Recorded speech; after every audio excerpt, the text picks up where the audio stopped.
12페이지 제일 처음에 생명과학의 발달 과정부터 보면은 생명과학이 각 분야별로 어떻게 발달을 했는지를 얘기를 하고 있는 거거든. 근데 이제 이 순서적인 부분하고 그 다음에 어떤 사람이 어떤 발달에 기여를 했는지를 하나씩 외워줘야 됩니다. 그래서 제일 처음에 생명과학이라는 과목은 어떤 과목이 있는지는 쭉 읽어보면 무슨 내용인지 아니까 한번 보면은 생명에 대한 특성 및 생명체의 구조와 기능을 연구하고 생명 본질을 밝히고 이것을 이용해 가지고 결국에 식품이나 의료, 그다음 환경 등 우리 인류의 문화라는 게 이런 쪽에 당연히 기여를 해야 된다는 얘기를 하는 거지. 그 얘기는. 그래서 그렇게 생명과학이라는 얘기고 너무 교과서적인 내용이니까 됐고요. 그런 다음에 생명과학의 발달이라는 것이 중세시대 때부터 이제 이어져 온 걸 얘기하는 거야. 그래서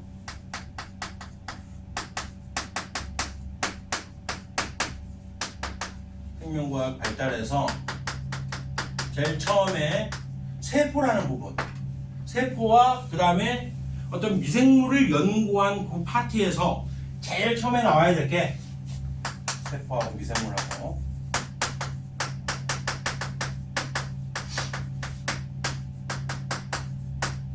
가장 먼저 세포 발견한 사람이겠지, 그치? 그래서 세포라는 것을 발견하기 위해서 이 사람이 뭘 연구했냐면 코르크 마개가 이렇게 있었는데 이 코르크 마개가 물 위에 자꾸 뜨는 거야. 알다시피 다들 아는 내용이잖아. 근데 왜 뜨느냐 궁금했던 거지. 그래가지고 본인이 대충 현미경을 만들었어. 이 사람은 사실 대충 만드는 거야. 그래서 만들어가지고 얇게 잘라가지고 관찰을 딱 해보니까 이 코르크 마개의 구조가 이런 형태로 관찰이 되더래. 조그마한 방들이 여러 개가 있는 형태로 관찰이 자꾸 되더래. 그래서 이걸 보고 더 룸이라는 뜻으로 이거를 라틴어로 하면 셀룰라라고 부른단 말이야. 작은 방이라는 뜻이야. 그래서 이 사람이 세일이라고 처음으로 명명을 했기 때문에 로버트 훅이라는 사람이 처음에 나오는 거야. 로버트 훅. 그냥 훅이라고 알아두셔도 됩니다. 근데 훅이 두 사람이 나와가지고 헷갈릴 수 있어요. 이 훅은 다른 게 아니라 그냥 단순히 식물 세포의 코르크 마개의 세포벽만 발견한 거야, 사실은. 세포벽. 근데 사실 세포를 발견할 때 했지만은 사실 세포벽을 발견한 거지. 세포 내부의 핵이라든가 뭐 소포체라든가 엽록체 이런 미토콘드리아 이런 것들은 발견하지 못했다는 얘기야. 됐죠? 그냥 그렇게 말아두는 거야. 하지만 이 로버트 훅의 어떤 업적을 기리고자 해서 왜 이 사람이 나왔냐면 제일 처음에 세포를 명명한 사람이라는 거야.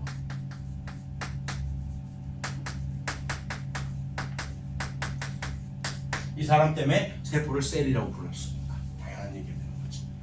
그 다음에 두 번째 사람도 나오는데 그 사람은 레이유엔 훅이라는 사람인데 레이유엔 훅. 다른 거 동그라미 칠 거 없어요.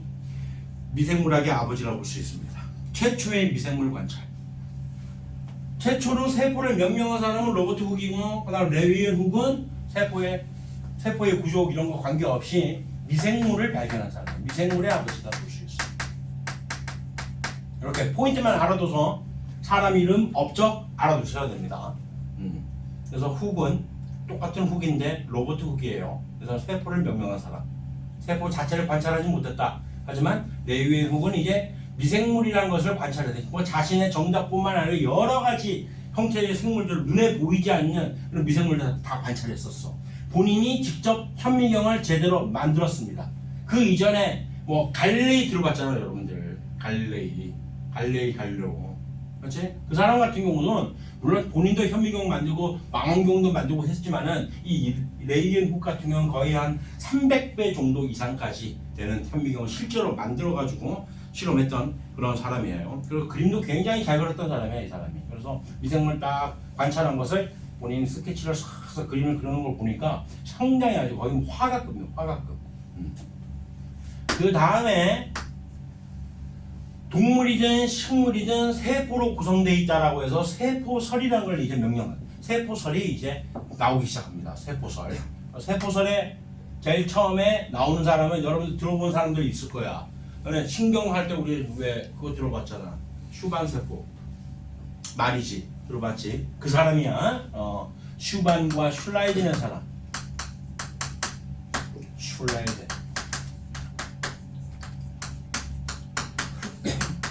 이 사람이 슈반이라는 사람은 실제로 신경세포와 관련되어 있으니까 동물이 연결되는 거야. 동물이 세포로 구성되어 있다라는 걸 얘기를 하는 거고, 동물이 세포로 구성되어 있다. 그 다음에 슐레이저는 이 사람은 식물이 세포로 구성되어 있다라는 걸 얘기하는 사람이야. 사실은 당연한 얘기지만, 그래서 결과적으로는 세포 설이학을 이 두 사람이 정립하게 된다. 알다시피 이 세포소는 실제로 실험적인 결과를 우리가 알 수 없잖아. 맞지? 뭘로 알 수 있어 이거를? 귀납적 탐구 방법이라 들어봤잖아. 그렇지? 귀납적 탐구 방법.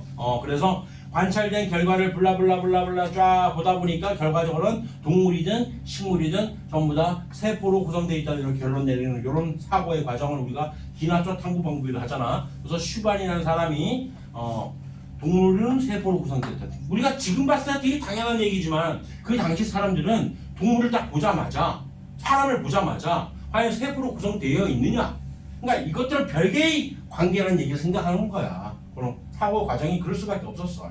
그리고 동물이 세포로 구성되어 있다는 걸 처음 보자마자 판단하기가 힘들단 말이야. 하지만 여러 가지 결국엔 현미경의 발달이지. 생명과학의 발달의 가장 중요한 포인트는 뭐냐면 결과적으로는 현미경의 발달입니다. 이 현미경이 발달하지 않았다면은 생명과학은 발달할 수가 없었다라고 봐도 무방하지 않지. 그래서 식물 또한 마찬가지야.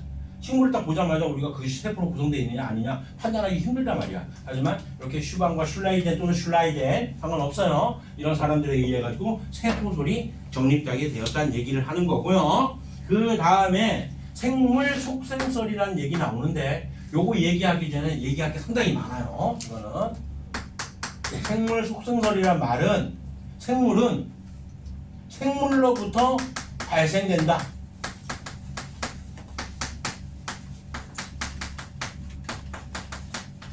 당연한 이야기잖아. 하지만 여러분들이 알고 있는 웬만한 과학자들은 그걸 몰랐어. 생물은 자연스럽게 발생된다고 생각을 많이 했습니다. 너네 중세시대의 과학자 하면 제일 첫 번째로 떠오르는 과학자가 누구냐? 물리화학, 생명, 지구학을 다 통틀어서 물리학 하면 누구냐? 또 미적분학 하면 누구냐? 아인슈타인 말고 중세시대 근대 과학 말고 현대 말고 누구? 새롭게 턴을 하는 과학자인데 뉴턴 그래 씨. 아유 뉴턴이라고. 그 뉴턴이라는 사람도 그 과학자도 생물은 자연스럽게 발생된다라고 얘기를 했어. 무슨 얘기냐면 이 사이에 사실은 자연 발생설이라고 하는 이 설이 들어갈 수밖에 없습니다. 그러니까 대부분의 과학자들은 다들 생명체는 자연스럽게 발생된다라고 생각을 했던 거야. 근데 이것이 입증되기까지 굉장히 오랜 시간이 걸려. 생물 속성설의 아버지라 하면은 결과적으로 누구냐면 결국은 파스텔. 아주 유명한 사람이죠. 파스텔은. 그런데 이 파스텔의 생물 속성설이 입증되기까지가 굉장히 오랜 시간이 걸렸었어. 자연 발생설이 주장하는 게 뭐냐면 뭐 헬몬트라는 사람이 이런 얘기는 그냥 말로 듣고 말면 됩니다. 내가 안 적는 거는 칠판에 적는 거는 반드시 다 순서까지 외워놔야 돼. 사람 이름하고 그 주장한 학설하고 다 이룬 업적하고 전부 다 외워놔야 돼요. 아무튼 자연 발생설을 주장했던 그 사람이 헬몬트라는 사람은 어떤 얘기를 했냐면 옷에다가 뭐 땀에 젖은 옷에다가 뭐 여러 가지 뭐 곡식이나 넣어두면은 그 속에서 쥐가 저절로 발생된다 이렇게 얘기를 했었어. 상당히 말도 안 되는 얘기잖아. 근데 그것이 말도 안 되는 얘기라고 입증할 수 있는 실험적인 자료도 없고 근거도 없었단 말이야. 현대 와서는 당연히 말도 안 되고 아주 허무맹랑한 얘기라고 할 수 있지만 사실은 그걸 입증할 수가 없었어. 그래서 그 이후에 스팔란찬이라는 사람, 스팔란찬이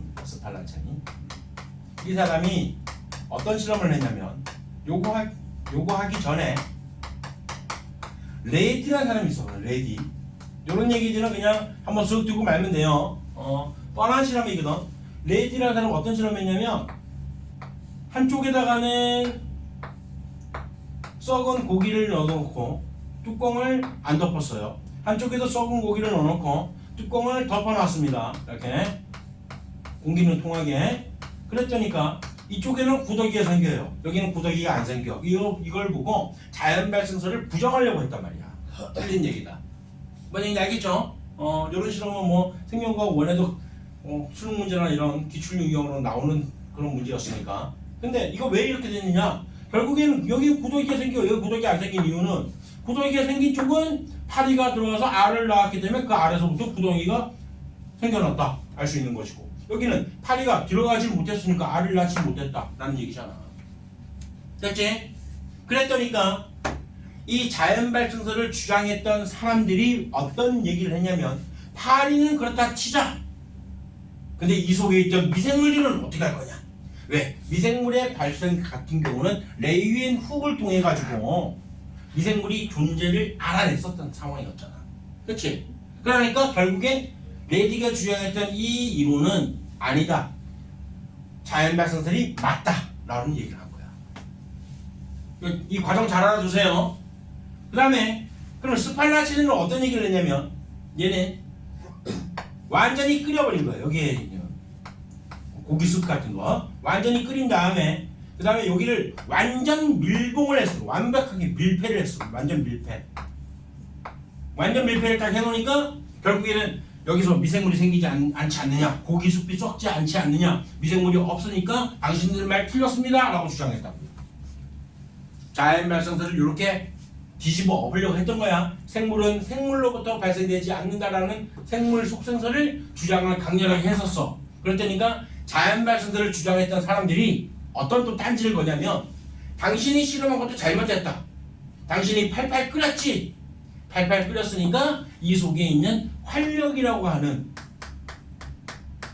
생물을 만들어내는 힘이라고 하는 이 물질, 이런 힘이 완전히 사라졌다. 그리고 이 활력에다가 플러스 공기가 공급이 돼야지만이 생물이 자연 발생할 수 있는데, 당신의 실험은 완전 밀폐했으니까 공기 공급이 되지 않았다.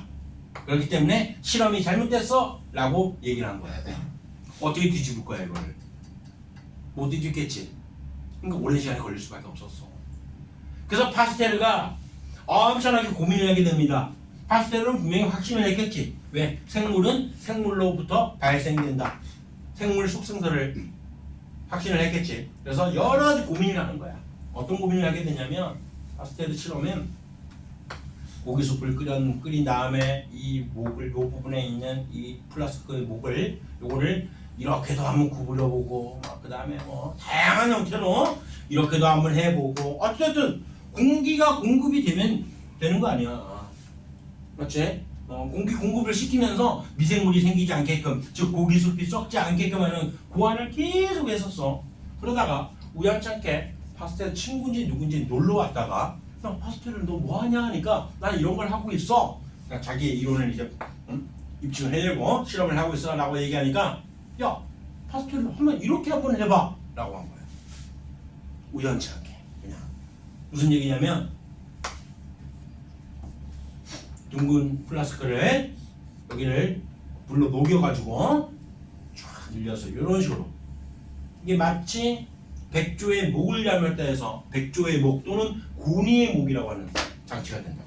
그러면 고기숲을 끓여야 돼. 일단은 충분히 끓여야 돼. 왜? 파스텔가 주장하는 생물 속성설이니까 이 내부에 원래 존재하던 미생물들은 당연히 다 죽여야 된다는 생각을 하는 거지. 그렇지?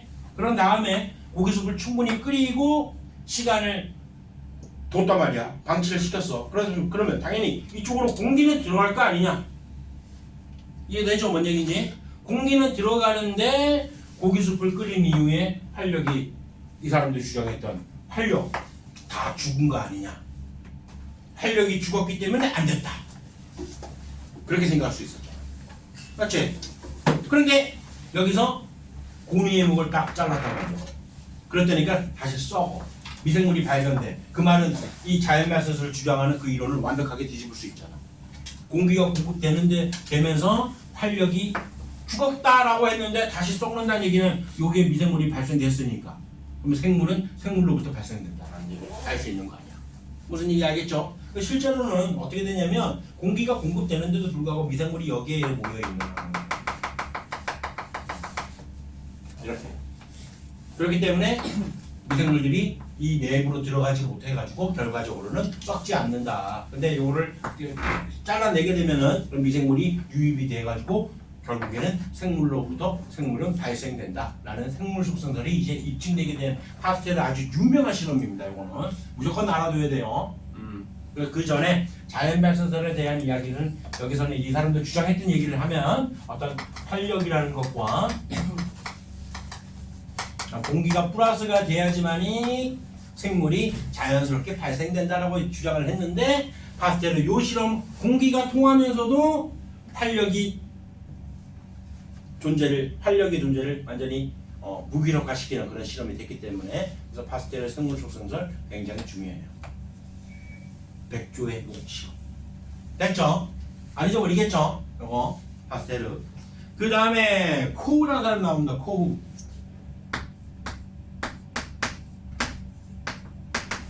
이거에서 이 사람은 코우는 결핵균을 발견해요. 감염병의 원인을 규명하고. 그러니까 뭐냐면 이런 거야. 예전부터 봤을 때 미생물이 발견되고 했지만 어떠한 병원체의 원인이 되는, 즉 어떤 병을 일으키는 원인이 되는 그런 물질이 과연 미생물일지 아닐지는 몰랐던 거지 사람들은 전부 다. 그리고 또 생물로부터 발생이 된다는 생물 속성설이 입증이 되었지만 그렇지만 어떤 특정 병을 일으킨다는 거 하는 것이 과연 미생물 때문일까 세균 때문일까 그런 것들 몰랐던 거야. 그러니까 이런 사람들의 어떤 업적, 즉 코우는 이제 결핵이라는 병이 실제로 결핵균에 의해서 걸린다는 걸 알아내게 된 거지. 노벨상 받았습니다 이걸로. 콜레라균도 발견했고요. 콜레라라는 병이 콜레라균에 의해서 걸린다라는 걸 알아내게 된 거야. 지금 현재 와서는 참 너무 당연한 얘기지만 그 당시 사람들 이거 얼마 안 됐잖아. 1870년대에서 1880년대 그 10년 사이에 일어나는 일이 아니냐. 감염 어떤 병원체라고 하는 것이 병에 의해서 그냥 단순하게 걸리는 게 아니라 세균에 의해서 걸린다는 걸 이렇게 알아내게 됐다는 얘기예요. 결핵균만 기억해줘야 됩니다. 결핵균. 결핵을 걸리게 하는 것이 결핵균에 의해서 걸리게 된다는 걸 코우가 알아냈다. 노벨상 받았어요. 노벨 태어난 이후에 노벨이 죽고 난 이후에 업적이었던 것 같아요. 그 다음에 아주 유명한 페니실린을 하면은 당연히 플레밍이죠.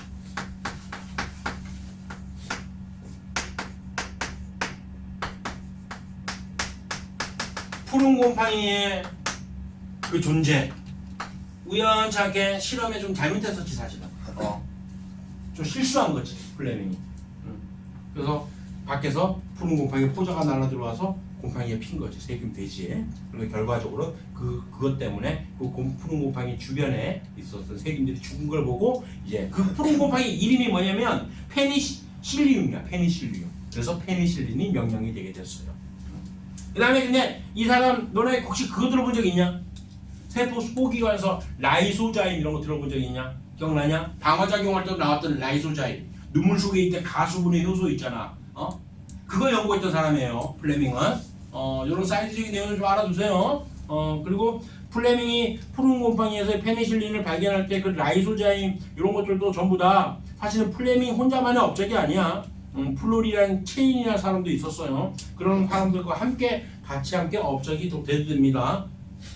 그 라이소자임 그 가수분해 효소를 발견하기도 한 사람입니다. 플레밍은. 그래서 그런 업적을 기려가지고 결국에는 이 사람도 플레밍도 노벨상 받은 걸로 기억나는데요. 아무튼 그렇습니다.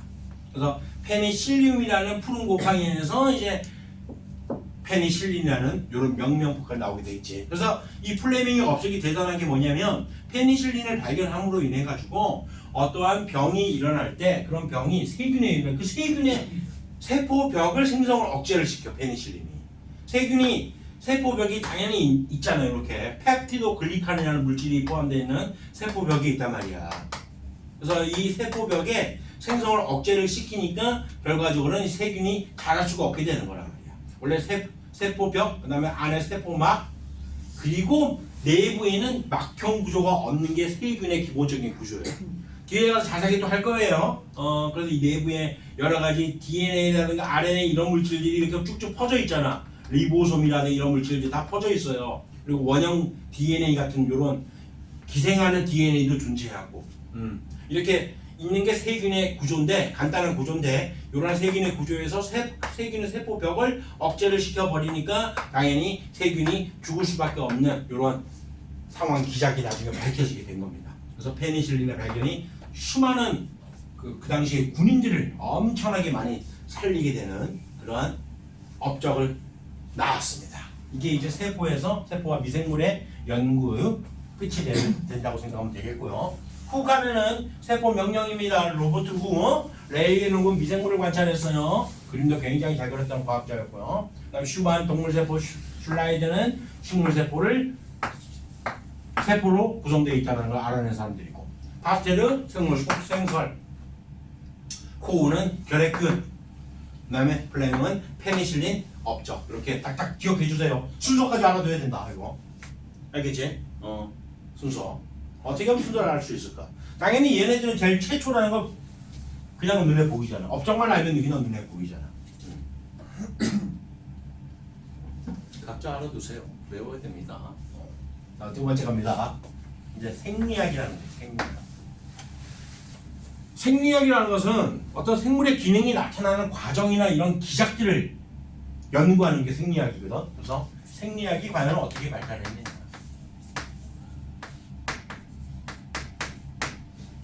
제일 최초로 생리학 얘기 나오면은 무조건 베살리우스부터 시작. 베살리우스.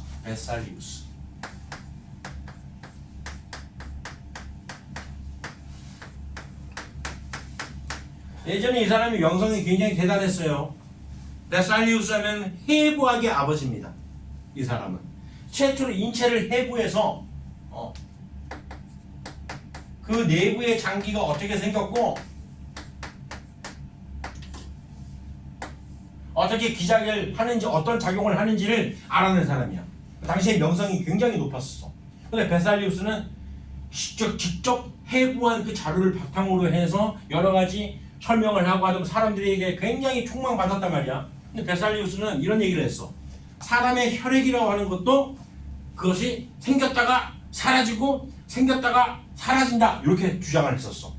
당연히 명성이 높았으니까 다 믿었단 말이야. 그런데 그 이후에 윌리엄 합이라는 사람이 나타나면서, 그냥 합이라고 알아도 돼요. 이 사람은 어떤 얘기를 했냐면 베살리우스의 그 혈액이 생겼다 사라지고 생겼다 사라지고 하는 원리를 딱 보니까 계산을 해봤단 말이야, 수학적으로. 그러면 그 사람의 체중의 몇 배가 넘는 혈액이 생겼다 사라져야 되는데 혈액의 양은 변함이 없단 말이야. 체중은 변함이 없단 말이야. 체중 자체가. 그렇잖아. 이상한 거야. 그래서 그게 아니라 혈액은 순환한다. 혈액 순환의 원리를 밝혀낸 사람입니다. 혈액은 순환한다 라는 얘기를 했어. 그랬다니까 그럼 증거 되라. 그래서 자기가 진짜 실험을 해보는 거지. 여기로 꽉 조이니까 아래쪽으로 피가 안 가. 그러니까 당연히 심장에서 빠져나와서 내 몸으로 손끝으로 향하는 방향의 피가 있습니다. 그게 동맥이잖아. 그 다음에 여기를 딱 놓았단 말이야. 놓았다니까 다시 또 원상복구가 돼. 오케이, 그러니까 맞다 생각한 거야. 근데 또 정맥의 그 정맥의 그 존재 또한 이 합의가 또 밝혀내게 됐단 말이야. 자기의 실제 혈관에다가 가는 철사를 집어넣기도 하면서 실험을 했었어. 이런 실험을 우리가 결찰사 실험이래. 결찰사 실험. 그런 실험을 통해 가지고 알아냈는데, 근데 인정을 못 받았단 말이야. 왜 그런지 알아? 동맥과 정맥이 있으면 너네 알다시피, 동맥과 정맥이 이렇게 있으면 이 동맥과 정맥의 연결고리가 모세혈관이잖아. 그렇잖아.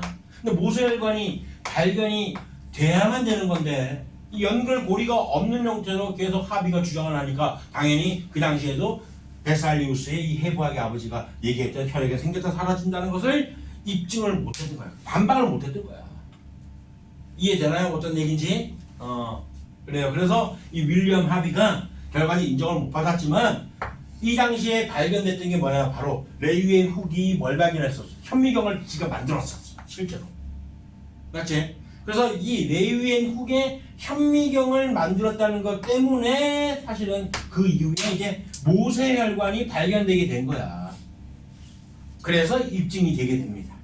윌리엄 하비의 이론을 좀 더 입증하게 된 거예요. 레이웬 훅이 없었으면 사실 어떻게 보면 이 현미경 발달이 없었으면 결과적으로는 이 하비의 혈액순환 이론 또한 입증이 되기 힘들었던 상황이 되는 거예요. 재밌지 않나요? 이 이론들이 막 사람 나오는 거? 아닌가? 그래. 그래서 이 사람이 이제 레이웬 훅이 결과적으로 현미경. 그러니까 생명과학의 발달은 현미경의 시작이 현미경으로 끝난다고 봐도 괜찮아. 그 정도로 중요합니다. 그래서 윌리엄 하비가 이제 혈액순환 원리를 알아내게 된 겁니다.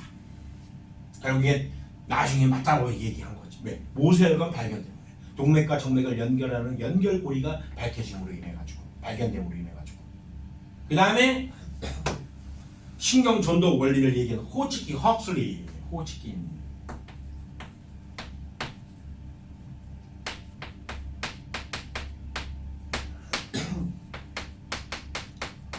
이 새끼들 때문이네. 이 사람들 때문이네. 호치킨하고 헉슬리 이 사람들 때문이네. 신경전도 기자 생명과학원에서 첫 번째 앞선을 많이 줬던 단원이었었죠. 실제로 뭘로 연구했냐면 오징어에 거대 촉삭도기가 있어. 거기다 실제 전극을 꼽아가지고 휴지전이 활동전이 측정을 막 했던 거야. 과분까지 전부 다. 기억나나요? 그래프 이렇게 얘기하는 거 기억나나요? 이거? 마이너스 80에 플러스 30이다 뭐 이런 얘기 했던 거. 이게 바로 호치킨하고 헉슬리가 신경전도 기작을 맡게 돼요.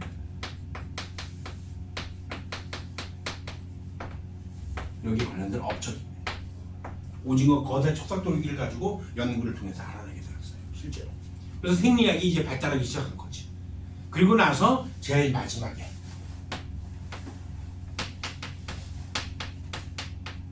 서덜랜드라는 사람. 서덜랜드 하면은 뭐만 기억하냐면 호르몬을 기다리는 호르몬 배웠잖니? 호르몬의 다양한 기작들이 어떻게 일어나고 어떻게 작용을 하는지 그 관련된 이야기를 배웠어. 그 기작들을 서덜랜드가 이제 계속 밝혀내게 된 거예요. 그래서 노벨상도 받았어요. 서덜랜드가 내분비 생리학의 발달을 하게 됐다는 거.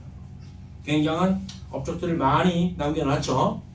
생리학의 발달은 해부학의 아버지는 베살리우스입니다. 그 다음에 혈액순환을 하면 윌리엄 하비, 호치킨과 헉슬리는 신경전도 기작에 관련된 업적, 서덜랜드는 호르몬. 이렇게 딱 기억해 주세요.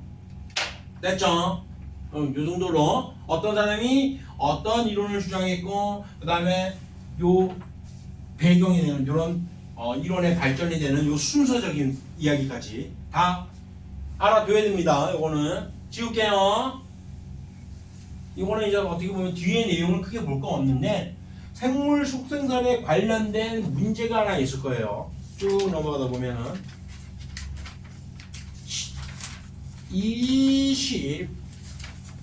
23페이지 문제 한번 봅시다.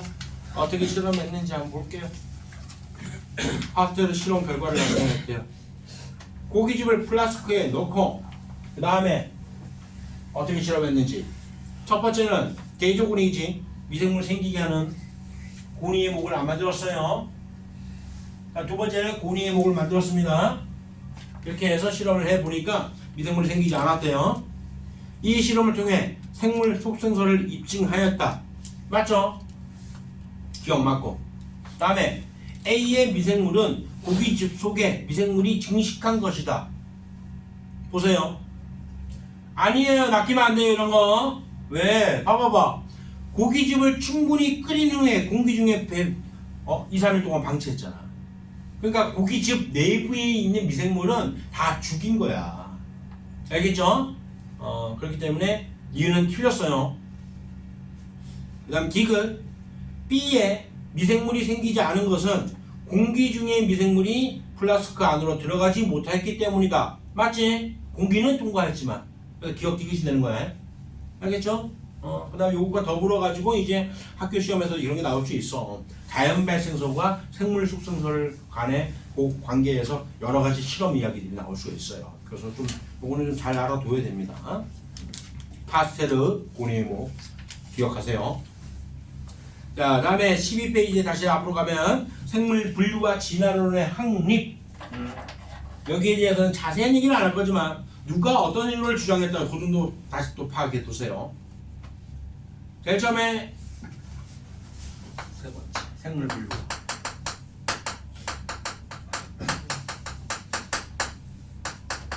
진화론. 분류학의 아버지라고 봐도 됩니다. 생물을 분류할 때 그 생물들을 모든 전 세계 생명체들을 분류하는 명명법까지 최초로 만든 사람이야. 린네라는 사람이야. 린네.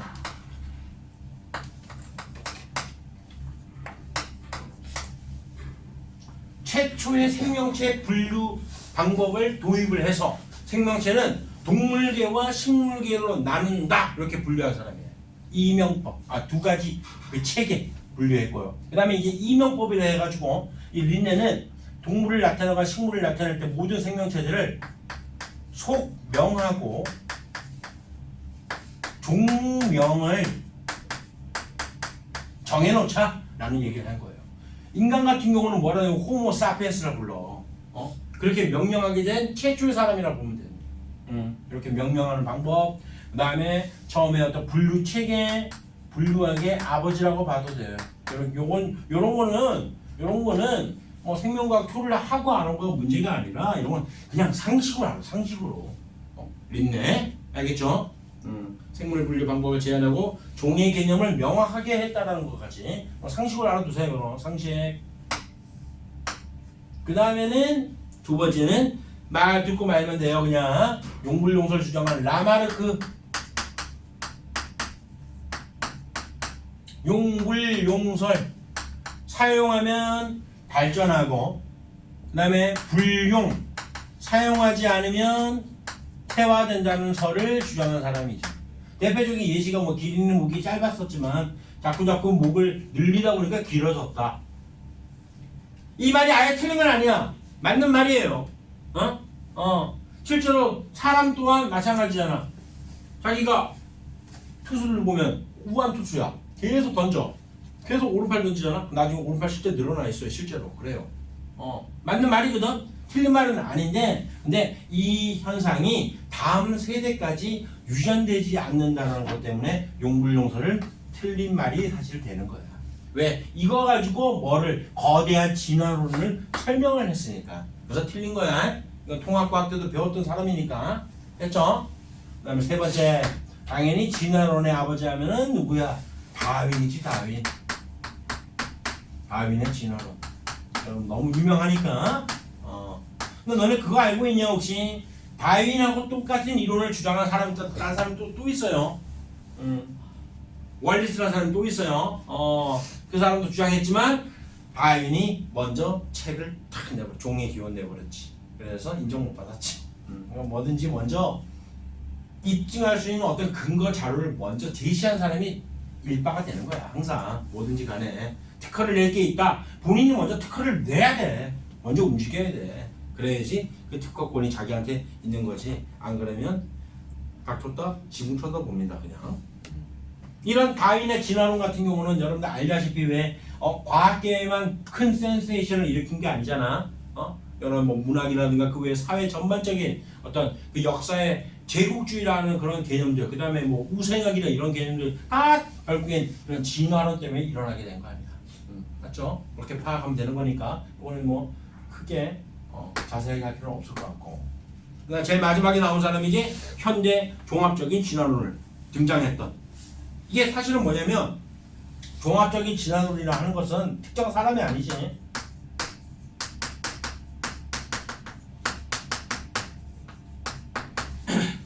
각 진화론을 주장했던 다윈하면 자연선택설이잖아. 알다시피. 그치? 자연선택설을 주장했고, 그 다음에 그 외에 격리설이라든가 그 외에 또 도련변이설, 이런 다양한 학설들을 다 종합해서 결과적으로 생명체는 진화할 수밖에 없다는 걸 알아냈다는 얘기를 하는 거야. 그러니까 일예로 이런 거지. 한마디로. 예를 들어가지고 어떤 지역에 여기 이렇게 생긴 나비들이 살았었는데 같은 종류였어 원래는. 지리적인 격리가 일어나기 전에는 같은 이런 언덕에서 살았던 애들이었어 전부 다. 근데 여기서 지리적 격리가 일어난단 말이야. 그러니까 그림을 보고 한번 이해하고 말면 됩니다. 여기에 예를 들어 호수가 생기거나 아니면 지각 변동으로 인해 가지고 멀리 떨어지게 됐어. 그래서 얘네들이 이런 지리적 격리가 생식적 격리까지 일어나게 된 거야. 자연 상태에서 교배가 가능한 상태가 안 됐던 거지. 이렇게 되다 보니까 여기에서 도르메니가 생겨나서 뭐 이렇게 생긴 애들이 있었다 치자. 이런 형태의 도르메니가 생겨나고 여기서는 뭐 이런 형태의 도르메니가 생겨났대. 그런 다음에 굳이 자연 선택된 것이 자연 선택설에 의해 가지고 자연 선택됐던 그 종들이 얘네들이 된 거야. 얘네들이 시간이 지나니까 얘네들은 다 자연 도태가 되고 그래가지고 얘네들이 선택이 되었던 거지.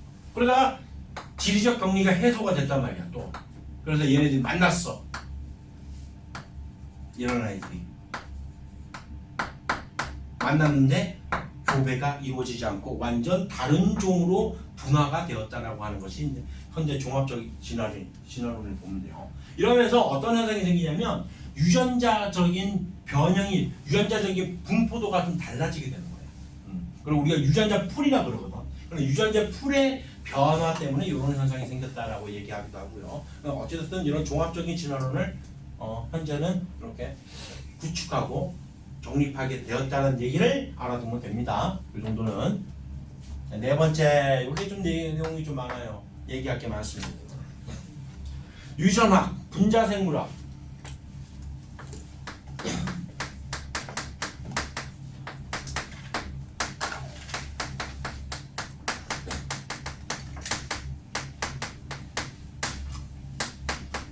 요거 발달을 어떻게 되냐? 제일 최초로 무조건 멘델이죠. 멘델은 유전의 아버지라고 볼 수 있죠. 당시에 살았을 때는 굉장히 인정을 못 받았었지. 완두콩 실험을 통해 가지고 여러 가지 그 유전 형질에 대한 연구를 굉장히 활발하게 한 사람이었어.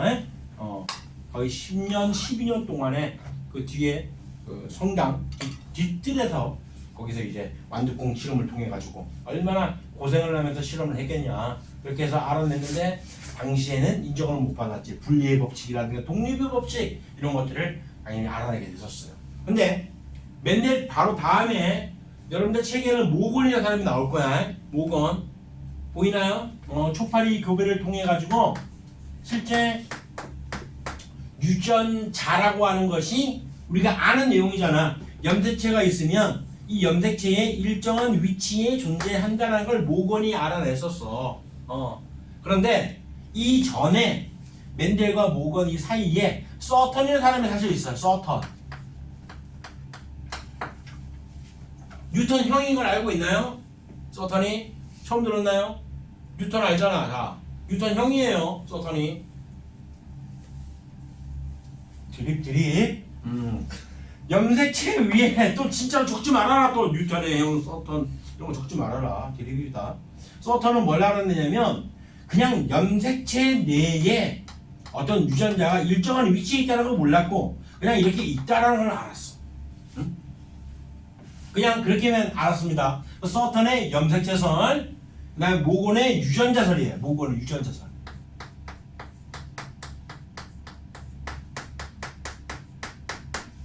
서턴은 염색체 위에 유전자가 어떤 것이 있다. 왜? 서턴이 관찰하기에 염색체인데 이 염색체가 실제 분리되는 걸 봤거든. 염색체 이렇게 분리되는 걸 봤거든. 바로 뭐야? 멘델의 분리의 법칙 약간 맞춰떨어지. 됐죠? 그래서 이제 그 이후에 모건은 그 초파리 눈색깔 실험을 통해 가지고 염색체 위에 일정한 위치에 유전자가 존재한다라는 것까지 이렇게 알아내게 된 거야. 그러니까 서턴과 모건의 이런 과정을 보니까 결과적으로 멘델은 맞는 얘기를 했던 거지. 대단한 사람이야. 나는 그런 생각 솔직히 합니다. 다 과학자들이 뛰어나. 전부 다 뛰어나는데 내 개인적인 마음 같아서는 멘델 같은 경우가 상당히 뛰어난 과학자가 아닐까라는 생각을 감히 합니다. 시대를 굉장히 앞서갔어. 100년 이상 앞서갔어 멘델. 당시에 사람들이 멘델이 주장했을 때 못 믿었지. 안 믿었어. 저거 이상한 소리 한다. 하나도 이해 안 되는 얘기를 한다. 왜 그런 얘기를 하냐면 멘델 시대 때는 그 이전도 마찬가지지만 또 사람이 있으면 여기 난자가 있으면 정자 속에 사람이 여기 들어있다. 얘가 들어가서 사람이 잘한다. 그래서 태어나는 거다. 이런 이론을 주장하기도 하고 어떤 사람들은 실제로 여기 있는 껍데기를 사람이 뚫고 들어가는 걸 봤다. 이런 얘기를 하는 시대였단 말이야. 말도 안 되는 얘기였지. 유전 물질이라는 뭐 DNA는 꿈도 못 꾸고 염색체도 꿈도 못 꾸고 이런 시대였다고. 이런 시대 때 멘델이 분리의 법칙이니 독립의 법칙이니 이런 말을 하고 이런 이론을 발표하니까 얼마나 혼명을 했을 것 같아. 그러다 실제로 서턴의 염색체, 그다음에 모건의 유전자 이런 것들이 유전자 발견, 정립이 서서히 되게 된 거지. 요 이후부터 잘 알아둬야 됩니다. DNA가 유전 물질을 증명한 사람들. 에이버리라는 사람만 나오죠. 지금 현재 거기는 에이버리. 요거만 또 적어놓을게요. 에이버리. 몇 페이지를 보냐면 182페이지. 여기는 뒤에 부분 같이 봐야 됩니다. 182페이지. 앞에 적어놓고 그리피스와 에이버리 실험이 나오지. 이 에이버리가 뭐 주장한 건 뭘 주장했냐면 폐렴 쌍구균이라는 균이 있어. 폐렴 쌍구균. 폐렴을 일으키는데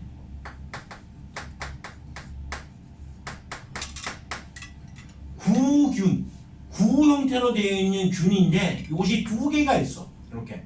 그래서 폐렴 쌍구균이라고 그래. 근데 요것들이 바뀝니다.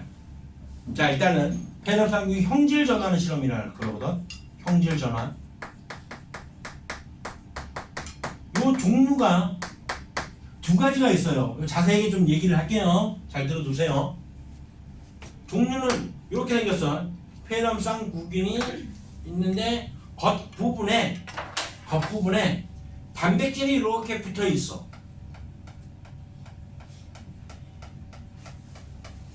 표면이 어떻게 보이니?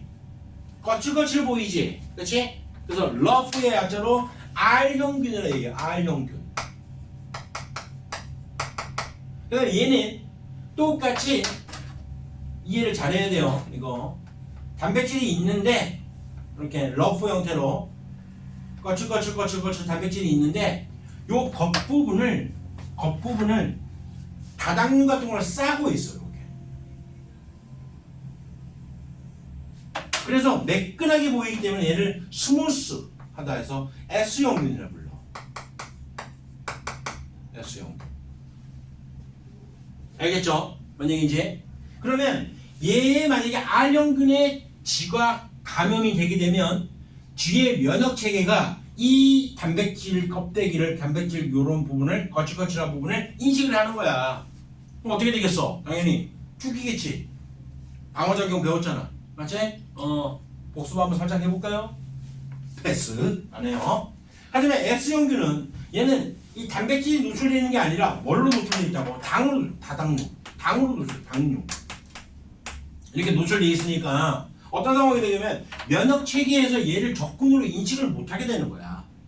그러면 R형균에 감염이 되게 되면은 쥐가 죽어요. 하지만 S형균에 감염되게 되면 쥐가 산단 말이야. 원리가 이런 거야. 알겠죠? 그런데 이제 이 얘기를 왜 하냐면 그리피스라는 사람 봐봤어요. 그리피스. 그 전에 위에. 그리피스는 R형균, S형균 가지고 실제 실험을 했는데 지금 이 결과는 알았단 말이야. 이 결과는. 그런데 여기 있는 이 S형균에 감염된 열처리로 죽은 S형균을 집어넣지. 맞지? 제일 마지막 봐봐봐. 제일 마지막에 그리피스 실험 네 번째 그림 위에 거.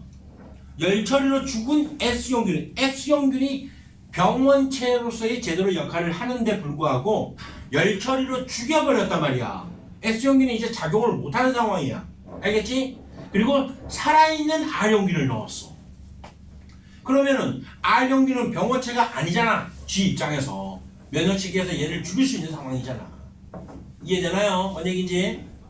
그런데 불구하고 쥐가 죽는 걸 보고 실제 혈액에서 추출해서 이 어떤 형균인지 보니까 넣어줬던 R형균이 사라지고 S형균만 있는 거야. 희한하지? 결과가 그린피스도 희한하다 그리고 말았어요.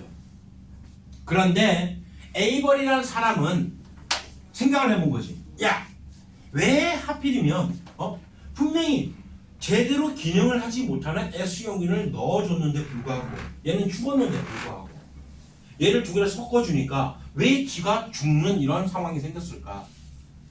그리고 왜 여기 있던 R형균이 전부 다 S형균으로 전환된 상태가 생겼을까? 그게 궁금했던 거야. 알겠죠? 그래서 실험을 해보는 거야. 어떤 실험을 해보는 거냐면 가정을 했겠지. 에이버리는 그래 R형균에 있는 또는 S형균에 있는 여러 가지 성분들 중에서 그 여러 가지 성분들이라는 것은 뭐야? 당도 있을 것이고 그 다음에 겉껍질에 있는 단백질도 있을 것이고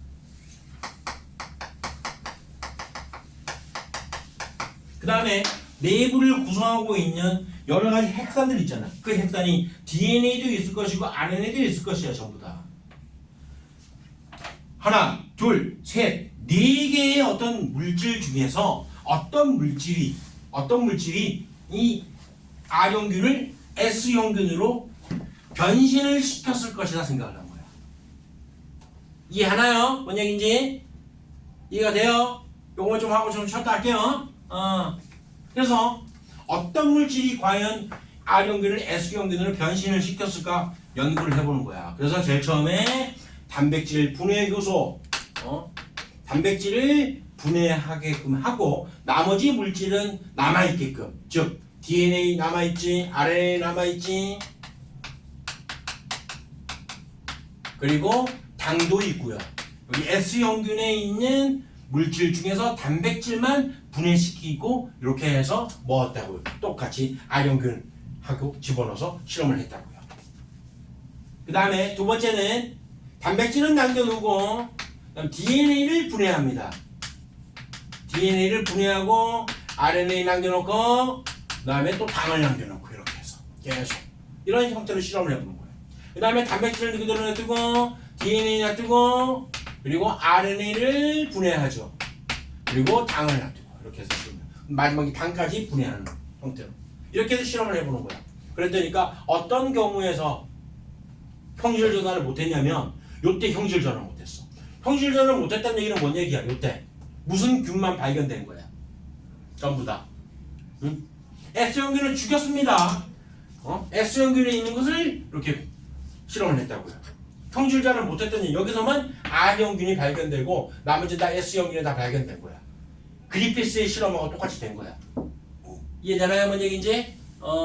그걸 통해 가지고 뭐가 DNA가 형질 전환시키는 결과가 나타날 수밖에 없었다는 걸 알아내게 된 거예요. 알겠죠? 이해를 해야 돼요. 요거 실험 굉장히 잘 나와요. 요거 시험 범위 들어가면 요거는 거의 100% 시험 나와요. 안 나올 수 없어. 그게 그리피스와 에이버리의 실험입니다. 앞에 가서 갑시다듯이 앞으로 DNA가 유전 물질임을 증명하게 되는 그런 상황. 페럼 쌍극은 형질 전환 실험을 통해 가지고 DNA가 유전 물질이다 라는 걸 알아내게 됩니다. 아주 중요한 실험이죠. 아주 중요한 실험. 모건의 유전자설 당연히 중요한 얘기고. 나중에 자세하게 또 다시 한번 할게요. 이거는 다양한 문제풀이와 함께 여러 가지를 해봅시다. 여기까지 하고 좀 쉬었다가 할게요. DNA 흉나성 구조 당연히 쉬우니까.